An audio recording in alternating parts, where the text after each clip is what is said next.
예, 반갑습니다. 이제 이번 순서는요, 지역 리빙랩 네트워크를 갖다가 한번 소개하고, 그리고 그 어려움을 갖다가 정리하고자 합니다. 제가 가장 첫 번째로 포항을 뽑았습니다. 포항. 참 어렵지요. 어려운데, 중요한 거는 우리 김은영 박사님은 그 없는 곳에서 결핍의 이야기라는 것을 보여주셨어요. 누군가가 리빙랩 꽂히고, 내가 리빙랩으로 세상을 좀 바꿀 수만 있다면 그 지역의 리빙랩의 성공세를 만들 수 있다는 걸 보여주셨어요. 오늘 김은영 박사님 모시고 리빙랩 포항에서 어떻게 했는지 한번 말씀 듣고요. 그리고 그 과제들 한번 정리하고자 합니다. 김 박사님, 포항에서의 리빙랩 시도하게 된 그 배경, 계기 먼저 말씀 좀 해주셔요. 예, 그 지역사회 문화적인 부분하고 좀 관련이 있는 것 같습니다. 사실 제가 포항으로 다시 이제 왔을 때 사실 지역의 시민사회의 발언권이 굉장히 약했었고요. 그리고 여기에 비해서 이런 ICT라든지 이쪽의 연구자들이 하는 이제 다양한 사업들이 굉장히 활발하게 진행되고 있었는데 뭔가 시민사회와 엮이고 실제로 지역 시민들이 뭔가 체감할 수 있는 부분은 굉장히 약하더라고요. 그리고 시민들이 그 정책적인 부분에 참여하는 부분도 너무 약해서 그 산학 연관민을 조금 엮어볼 수 있는 그런 방안이 없을까라고 했을 때 이제 좀 그 눈에 띄는 부분이 리빙랩이었거든요. 그 당시에 성지훈 박사님이 서울 혁신파크에서 이제 리빙랩 포럼을 하시는데 제가 듣고 이게 지역 혁신의 어떤 진화 버전이 리빙랩이 아닐까라는 생각을 하게 되었습니다. 그래서 이제 박사님 이제 포럼이라든지 세미나에 이제 따라다니면서 학습을 했고요.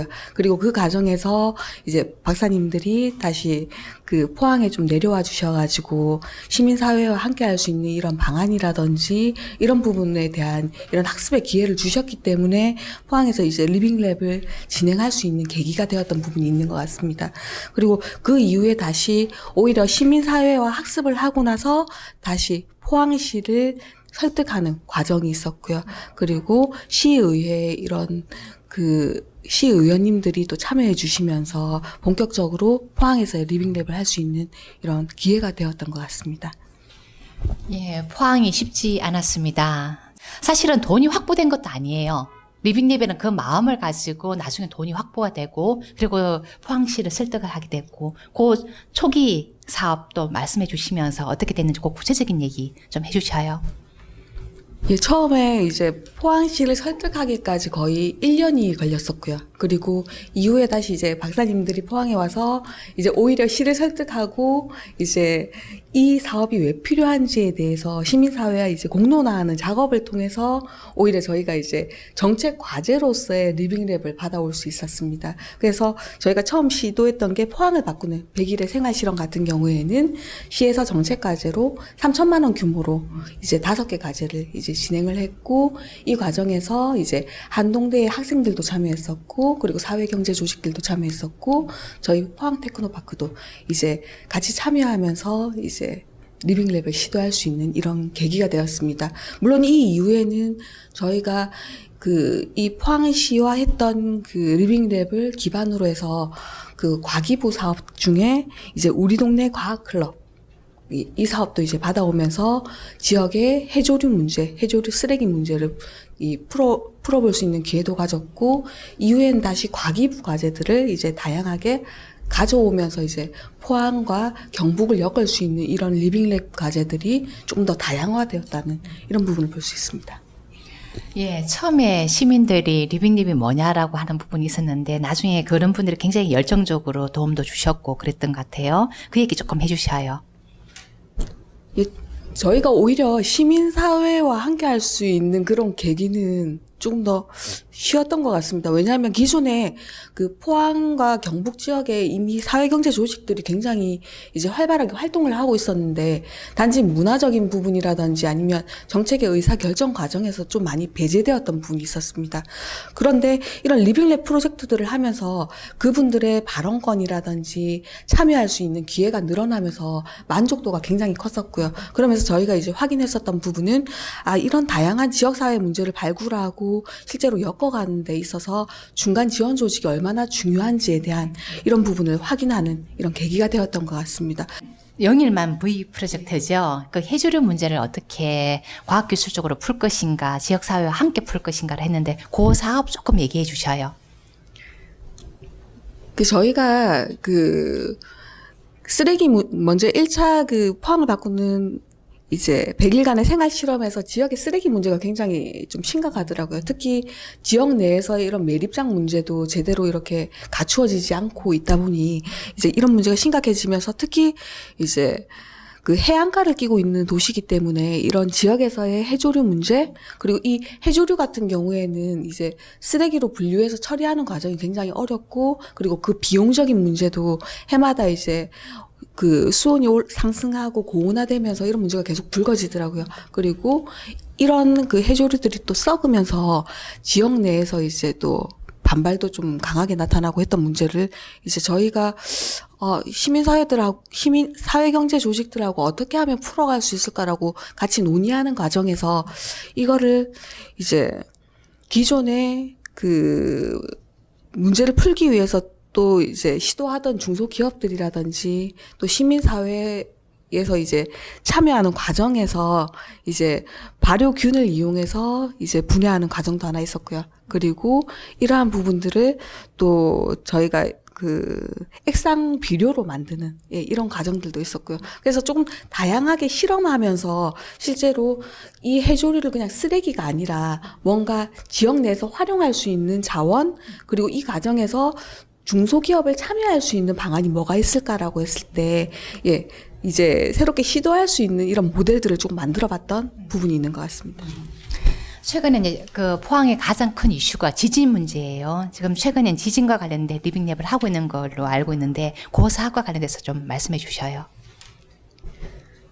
저희가 지금 이제 진행되고 있는 부분이 2019년도부터 이제 소프트웨어 서비스 개발 사업이 이제 시작되어서 2023년까지 진행되는 부분이 있고요. 이게 다이얼 119라고 해서 경북 지역의 재난안전 분야의 사회문제 해결 플랫폼을 이제 구축하기 위한 이 사업을 이제 진행 중에 있습니다. 저희가 작년 2019년에 1차로 경북도를 5개 권역으로 나눠서 실제로 저희가 중앙정부라든지 지방정부에서 놓치고 있는 이런 재난안전, 사회 안전망에 있어서 이제 시민들의 요구가 뭔지를 이제 확인하고 분석하는 작업들을 진행을 했었고요. 그리고 이 과정에서 저희가 리빙랩으로 바로 들어가기 전에 일단 디자인 싱킹 과정을 먼저 거쳤고, 그 과정에서 이제 확인된 부분이 실제로 지진을 겪었던 지역 같은 경우에는 실제 위급 상황에서 바로 해결할 수 있는 이런 대응 체계에 대한 요구가 굉장히 강력했고요. 그리고 실제 지진을 바로 겪지는 않았지만 이런 위험에 대한 부분을 인지한 쪽에서는 장기적인 관점에서의 이런 인프라라든지 ICT 기반으로 해결할 수 있는 방안에 대한 관심이 굉장히 높은 이 2가지 측면을 저희가 확인할 수 있었습니다.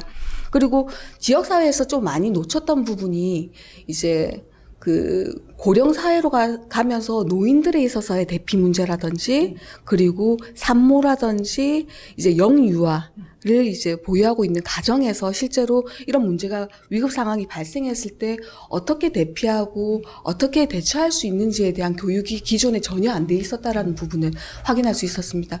그렇기 때문에 저희 포항하고 경북에서 이런 사회 취약계층, 사회 약자들을 어떻게 보호하고 이런 위급 상황에 대처해 나갈 수 있을지에 대해서 저희가 좀 더 들여다볼 수 있는 계기가 되었고요.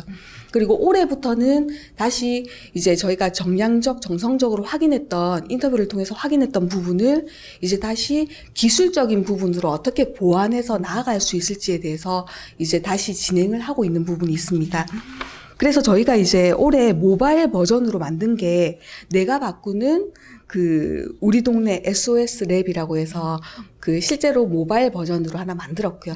그래서 저희가 조만간 테스트 과정을 거쳐서 올해 중으로는 이제 굳이 이제 대면적 접촉을 하지 않더라도 비대면적 접촉 과정에서 리빙랩이 다양하게 수행될 수 있는 이런 기반을 만들어서 실행하고자 하는 이런 준비들을 진행하고 있습니다. 지금 포항시의 리빙랩을 주도적으로 하고 있는데요. 리빙랩을 하면서 아까 어떤 분이 그 얘기를 하던데 리빙랩은 눈물의 씨앗이라고 얘기를 하던데요.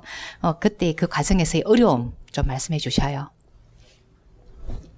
그 제일 힘든 과정은 제가 이해하고 있는 이 리빙랩을 그 시나 도 그리고 지역 사회와 이제 함께 하면서 같이 이제 학습하는 과정이 제일 어려웠던 것 같습니다. 그리고 이 과정에서 알았던 부분은 사회 경제 조직이라든지 시민들의 이해도는 굉장히 높다라는 거. 그리고 어떤 지역 혁신의 진화 버전을 갈구하고 그리고 지역 문제를 시민들 스스로 풀고자 하는 욕구는 굉장히 강한 걸 확인했는데 오히려 관에서 조금 더 적극적으로 그 시민들의 의견을 반영하는 이 통로가 생각보다 굉장히 약했다라는 걸 확인하게 되었고요.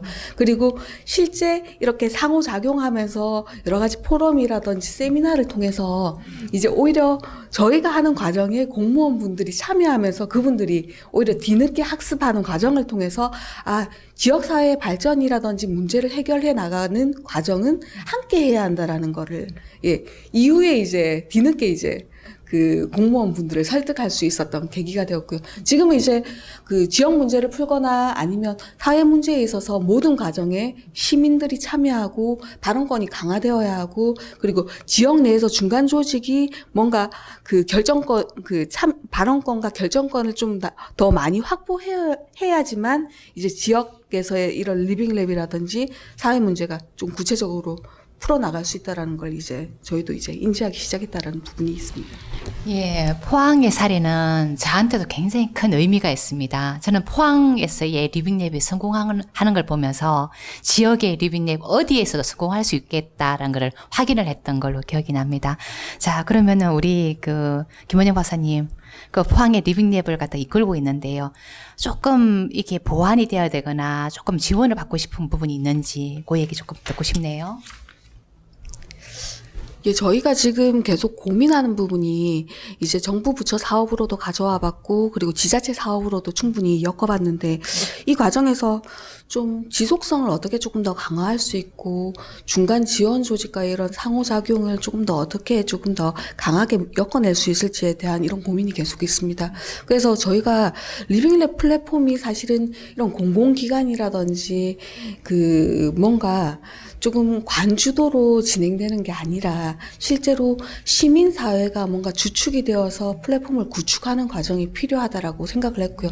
이 과정에서 오히려 공공기관이라든지 대학이 후원하고 그리고 지자체가 후원해 줄 수 있는 방안으로 갈 수 있는 방안을 고민하다 보니까 요즘 다시 이제 저희가 내부적으로 논의하고 있는 부분이 협동조합 형태의 리빙랩 플랫폼을 구축하는 게 필요하지 않을까라는 그런 생각을 가지고 있습니다.